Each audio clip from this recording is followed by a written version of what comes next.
नहीं है। हर साल आने वाली दीपावली तुम्हारे लिए इम्पोर्टेंट होती है और तुम उसकी क्रिया गलत तरीके से कर देते हो, जो किसी पुराण में किसी शास्त्र में नहीं लिखा है। और कुछ लोभी डोभी पंडित भी ऐसा सिखाते हैं और उसे हमारे पास आए, हमने मना कर दिया, दूसरे पंडित के पास गए, उसने कर दिया पैसे के लालच में। अब मोनू पंडित उसकी नजर में विलन बन गए, उन्हें तो बड़े ऐसे ये नहीं किए। लेकिन अगर हमने मना किया है तो गहराई से सोचना, हमने केवल तुम्हारे कल्याण के लिए ही मना किया है। कोई सच्चा गुरु नहीं चाहेगा कि उसके शिष्य का विनाश हो जाए, कोई माँ बाप ऐसा नहीं चाहेगा कि मेरे बालक का विनाश हो जाए। इसलिए निरंतर ये बात ध्यान रखना चाहिए कि जो जिसका नियम है, जिसकी जो प्रथा है, जो शास्त्रों में प्रमाण है, उसको ही फॉलो करो, कभी उसको झूठा मत साबित करो। नहीं, इसका हर जाना बहुत बुरा भुगतना पड़ता है। कितनी कुंडलियां ऐसी आती हैं जिसमें साक्षात पितृदोष होता है। पितृदोष क्यों होता है भाई? क्या कारण है पितृदोष होने का? यही जो तुम दूसरे के बहकावे में आकर के 2 दिन 4 दिन 6 दिन में सब कर करा करके खत्म करने का, पिंड छुड़ाने वाला काम करते हो, इसी वजह से तुम्हारे बच्चों को भुगतना पड़ता है। बच्चों की बुद्धि भ्रष्ट होने लगती है, लूले लंगड़े पैदे होने लगते हैं, बुद्धि शराबी कराबी हो जाते हैं, माँ बाप को गालियां देना सीख। सब किसका लक्षण है?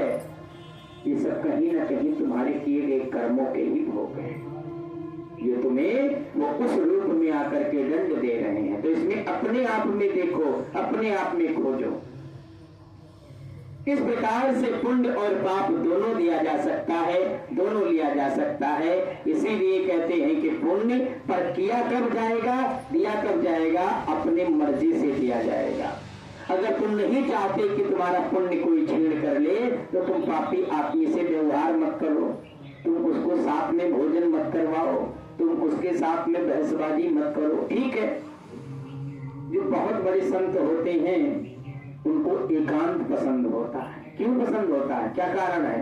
क्योंकि उनको पता है कि अगर मैं संसार में फंस जाऊंगा तो संसार में तो हर प्रकार के लोग मिलेंगे, और जो मैंने 50 साल 60 साल 70 साल तपस्या करके कमाया है, ये सब ढोंगियों के बीच में जाएगा, पापियों के बीच में जाएगा, तो सारा पुण्य हमारा नष्ट हो जाएगा।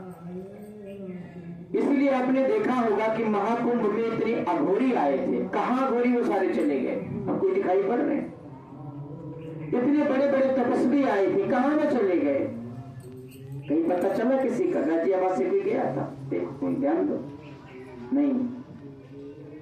इसलिए सोना जो होता है उसको सदैव छुपा करके ही चलने में अच्छी होता है। लोहा बाहर फेंक दोगे शायद कोई ना ले जाए, लेकिन सोना फेंक करके देखो। इसलिए तुम्हारा कर्म सोने से भी ज्यादा इम्पोर्टेंट है, ये बहुत ध्यान रखना।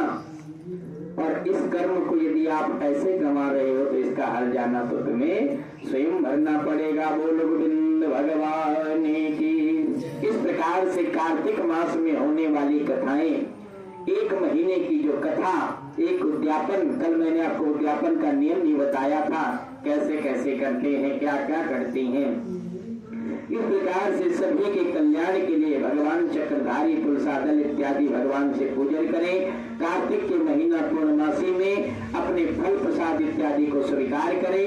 उद्यापन में अपना नाम, अपना गोत्र इत्यादि से दोनों प्रकार का दान होता है, एक संकल्प करके दान होता है और एक गुप्त दान होता है।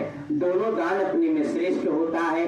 संकल्प का दान तुम्हारे नाम गोत्र से करवाया जाता है और गुप्त दान परमात्मा को दिखा करके करवाया जाता है, इंसान को नहीं दिखाया जाता है, क्योंकि परमात्मा सर्वज्ञ है, सर्वत्र है, सब चीजें वो नोट कर रहा होता है। श्री सुखदेव भगवान कहते हैं, इस प्रकार से कार्तिक की कथा समाप्त होती है।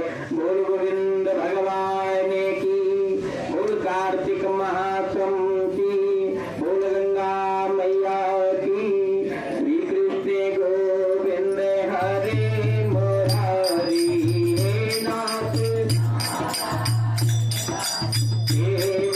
श्री कृष्ण गोविंद हरे मुरारी, हे नाथ देवा, हे नाथ नारायण वासुदेव।